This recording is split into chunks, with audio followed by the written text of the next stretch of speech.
Hey guys, কেমন আছো? আশা করি ভালো আছো। আবারও নিয়ে চলে এলাম নতুন একটা ভিডিও। তাড়াতাড়ি দেরি না করে ভালো লাগলে লাইক কমেন্ট করবেন আর সব বন্ধুদের কাছে শেয়ার করে দেবেন। যাই হোক, আমি এখন এখানে তেলাপিয়া মাছ নিয়ে এসেছি। এখানে 600 গ্রাম তেলাপিয়া মাছ আছে। এখানে অবশ্যই বাড়িতে তাড়াতাড়ি করে কেটে কুটে নিলাম, নিয়ে নুন হলুদ মাখাবো। এখন ভালো করে আমি অবশ্যই তেলাপিয়া মাছে কাটা থাকে ভীষণ, কাটাগুলো খুবই শক্ত হয়, কাটতেও একটু টাইম লেগে যায়, কিন্তু জ্যান্ত ছিল মাছগুলো। আমার দেখে খুবই পছন্দ হচ্ছিল, এর জন্য মাছগুলো আজকে ঘরেতে নিয়ে আসলাম। তাড়াতাড়ি করে কেটে কুটে নিয়েছি, ভালো করে ধুয়ে নিয়েছি। ধুয়ে নিয়ে আমি এখন এই নুন আর এই হলুদ দেবো, দিয়ে মাছটাকে ভালো করে মেখে নেবো। দেখতেই পাচ্ছ লবণ আর হলুদটা দিয়ে দিয়েছি। মাছটা কত সুন্দর মাছ, আর অবশ্য জ্যান্ত মাছের টেস্টই হয় সবসময় আলাদা। আজকে আমি মাছটা ভালো করে মেখে কিছুক্ষণ রেখে দেবো, যাতে নুন হলুদটা মাছের ভিতরে ঢুকে যায়, আর খেতেও খুবই ভালো লাগবে। আর লবণ হলুদটা ঢুকে গেলে মাছটা আললি আললি লাগে না। অনেক সময় তাড়াতাড়ি করে দিয়ে দিলে পরে মাছটা আললি আললি ভাব হয়ে যায়, আর মানে মাছটা কোনো টেস্টি হয় না। অবশ্য জ্যান্ত মাছ সবসময় টেস্টি হয় বেশি, কিন্তু লবণ হলুদটা মাখিয়ে রাখলে টেস্টি হয় আরও ভালোও লাগে খেতে। যাই হোক, আমি এখন মাখাটা ভালো করে একটু মেখে কিছুক্ষণ রেখে দেবো। নিয়ে আমি তাড়াতাড়ি করে সবজির ধারে যাব কেটে কুটে নেওয়ার জন্য। এখন আমি কি সবজি কাটবো সেটাও আপনাদেরকে দেখাচ্ছি, চলো সেটাও দেখে নেব। আমি এখন কুমড়ো নিয়েছি, এখানে এই কুমড়ো নিয়েছি দেখতেই পাচ্ছ। এখানে কুমড়ো আছে, আর 4 পিস আলু আর 1 পিস পেঁয়াজ আছে। এখানে আমি এই সবজিগুলো খুব তাড়াতাড়ি করে কেটে নেবো। অবশ্য কুমড়োটার খোসা ফেলে নিতে হবে। অবশ্য আমি কুমড়োটা আগে কেটে কুটে নিয়েছি, ভালো করে কেটে খোসা ফোসা ফেলে 4 পিস আলু ভালো করে কেটে নিলাম। এখানে 6 পিস লঙ্কা আছে, আপনারা যেমন লঙ্কা খাবেন তেমন দেবেন। অবশ্যই লঙ্কাগুলো ঝাল নেই, খুব ঝাল কম আছে। আমি আর টমেটো দিয়েছি অল্প একটু, দেখতেই পাচ্ছ ওই যে আধখানা টমেটো দিয়েছি, একটা দিইনি পুরো, যেটি হোক আমি কুমড়ো দিচ্ছি বলে। আর একখানা পেঁয়াজ যেটা কেটে দেখাচ্ছিলাম সেটাই আমি কেটে নিয়েছি, আর 2-3 কোয়া অবশ্য রসুন দিয়ে দিয়েছি। এখানে রসুনটাকে ভালো করে কেটে কুটে আমি একবার পুরো থালার মধ্যে মানে সবজির ভিতরে রেখে দিয়েছি। আমি আবার বেশি বাসনও বের করিনি, যেটি হোক আমারও দেরি হয়ে যাবে, সেই কারণে আমি আর বাসনটা বের করিনি বেশি। সেই জন্য একবার সব কিছু কেটে কুটে থালার মধ্যে রেখে দিয়েছি। আলুগুলো ভালো করে খোসা ছেড়ে নিয়েছে। কুমড়োটা কত সুন্দর লাল, আর কুমড়োটা খুবই মিষ্টি কুমড়ো, এগুলো চিনি কুমড়ো হয় বলে না, সেই কুমড়োগুলো। আর খুবই মিষ্টি, আর কুমড়োগুলো স্বাদ আছে, খেতেও ভালো লাগবে। দেখলে মনে হবে কি পুরো কাঁচা খেয়ে নে, মনে হচ্ছে কি পুরো পিঁপে, যে যেমন পাকা পেঁপে হয় না সেমন। যাই হোক, আমি এখন কড়াই বসিয়ে দিয়েছি। কড়াই বসিয়ে দিয়ে আমি কড়াইটা ভালো করে গরম করে নেব।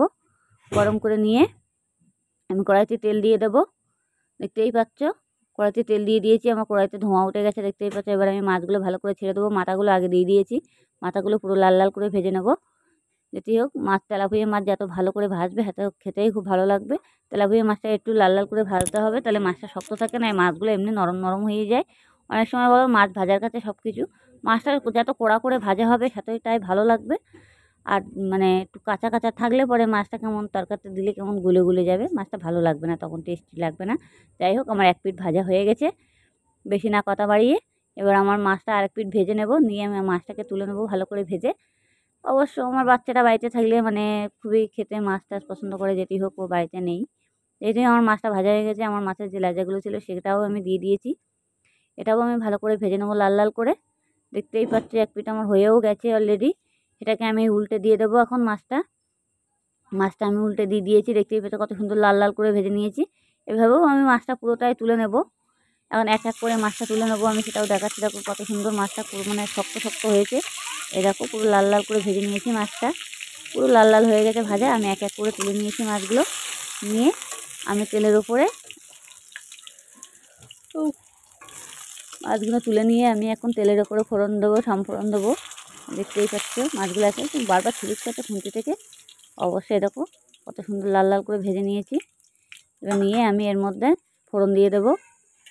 আর এই যে পেঁয়াজ কুচি আর একটু রসুন, 2 কোয়া রসুন কুচি করে নিয়েছি আমি, আর কোনো বাটা গোটা করিনি, আর কোনো বাটা গোটা কিছুই দেবো না, যেটি হোক। আর এই যে দিয়ে দিয়েছি সব তেলের উপরে একটু জিরে ফোড়ন আর একটু পেঁয়াজ আর টমেটো যেগুলো ছিল সব একসঙ্গে দিয়ে দিয়েছি। দিয়ে এটাকে ভালো করে ভেজে নেবো আমি লাল লাল করে। এটাকে ভালো করে ভেজে নিয়ে তারপর আমি সবজিটা দেবো। এবার যত মশলা সবসময়ের জন্য পেঁয়াজ রসুনটা যত ভালো করে ভাজবে তত গন্ধটা ছড়বে না, আর মানে টেস্টটা অন্যরকম লাগবে। অনেক সময় কাঁচা ভাবটা থাকে না, সেটা তো থেকেই যাবে, আর এর জন্য এটা থাকবে না কাঁচা ভাবটা। দেখতেই পাচ্ছ আমার অবশ্য পেঁয়াজটা ভাজা হয়ে গেছে অলরেডি। এবার আমি সবজিটা দিয়ে দিয়েছি। কুমড়ো দিয়ে একটু তেলাপিয়া মাছের ঝোল হবে, খেতেও খুব স্বাদ হবে। আর এই কুমড়ো দিয়ে তেলাপিয়া মাছ রান্না করলে খুবই ভালো লাগে খেতে। আপনারা একবার ঘরে বসে চেষ্টা করুন, অতি অবশ্যই আপনারাও বুঝতে পারবেন যে টেস্টি কেমন হয়। তেলাপিয়া মাছ দিয়ে কুমড়োর তরকারি খুবই টেস্টি হয়। মানে অসাধারণ, মানে অল্পতে তরকারিতে অনেক ভাত খাওয়া হয়ে যায়। আপনারা ঘরে বসে এই রেসিপিটা চেষ্টা করুন, দেখবেন, তাহলে বুঝতে পারবেন। যাই হোক, আমি এখন লবণ, হলুদ, জিরের গুঁড়ো যেগুলো দেওয়া সেগুলো দিয়ে দিয়েছি। লবণ নিয়ম মতো লবণ দেবেন যাতে পুড়ে না যায়, আর পুড়ে গেলে আবার তরকারিটা মানে টেস্ট কমে যাবে। সেরকম বুঝে আপনারা লবণ দেবেন, যেমন তরকারি তেমন লবণ দেবেন আর কি। যাই হোক, এটাকে এখন ভালো করে কষাই করে নেব। কষাই করে নিয়ে যাই হোক, আমার এটা কষাই করে অনেকটা হয়েও গেছে। কিছুক্ষণ এটা আমার জল দেওয়ার সময়ও এসে গেছে, যেহেতু আমি আরেকটু কষাই করে নেব। এখানে কি যে আমার যাতে এটা হয়ে যায় খুব তাড়াতাড়ি কষাই করা। গ্যাসটা আমি হাই করে দিয়েছি, যেটি হোক, যাতে হাই করে দিলেও আবার সমস্যা হয়েছে, তলায় অনেকটা লাগা লাগা ভাব হয়ে যাচ্ছে। যেটি হোক, আমি আবার কমিয়ে দিলাম। বেশি হাই করে যাবে না, মিডিয়াম আঁচে রাখতে হবে। মিডিয়াম আঁচে রেখে এটাকে মানে ভালো করে কষাই করে নিতে হবে। এবার আমার কষাই করা অলরেডি হয়ে গেছে, আমি এবার জল ঢেলে দিয়েছি, দেখতেই পাচ্ছ। এবার জল ঢেলে আমি এটা কিছুক্ষণের জন্য ঢেকে দেব। ঢেকে দিয়ে আমি আবার কিছুক্ষণ পরে চলে আসছি। যেটি হোক,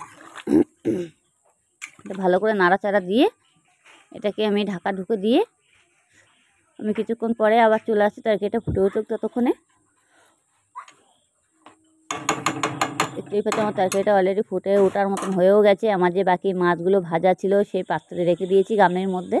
এই যে দেখতেই পাচ্ছ কত সুন্দর লাল লাল করে, মাছগুলো বেশ বড় বড় ছিল পিস, এর জন্য। যাই হোক, আমার তরকারিটা ফুটে উঠে গেছে। এবার আমি মাছটা তরকারির ভিতরে দিয়ে দেবো। দিয়ে আমি কিছুক্ষণের জন্য আবার নাড়াচাড়া দেবো। যেতে হোক, আমি তরকারিটা ভালো করে আরেকটু ফুটিয়ে নেবো ভাবছিলাম। দেখলাম বেশি ফুটাতে গেলে তখন আবার আমার তরকারির ঝোলটাও থাকবে না, যার জন্য এবার আমি মাছটাকে তাড়াতাড়ি নিয়ে আসলাম। এবার আস্তে আস্তে করে আমি মাছটা গামলি ধরে ঢেলে দিচ্ছি। যেটি হোক, এই দেখো আমি হাত দিইনি মাছে, অবশ্য আমি ঢেলে দিয়েছি। দিয়ে এবার আস্তে আস্তে করে খুন্তি দিয়ে বসিয়ে দেবো ঝোলের ভিতরে। দিলে এটা আমার কোনো সমস্যা হবে না। যেটি হোক, আমি মাছের তো হাত দিলাম না, আস্তে আস্তে করে বসিয়ে দিয়ে আমি গ্যাসটাকে আরেকটু বাড়িয়ে দিয়েছি, দিয়ে ফুটিয়ে নিয়েছি। নিয়ে আমি একটা পাত্রে ঢেলে নিয়েছি। দেখতেই পাচ্ছি আমার তরকারি কালারটা কত সুন্দর চলে এসেছে। আপনারা ঘরে বসে অতি অবশ্যই এবার চেষ্টা করবেন এই রেসিপিটা, খেতে খুবই স্বাদ হবে। আর কুমড়ো আলু দিয়ে মাছের ঝোল, এই রেসিপি ঘরে বসে করলে পরে অনেক ভাত খাওয়া হয়ে যায়। আপনারা একবার চেষ্টা করে দেখুন ঘরে বসে। আর ভালো লাগলে লাইক কমেন্ট করবেন, সব বন্ধুদের কাছে অতি অবশ্যই শেয়ার করে দেবেন।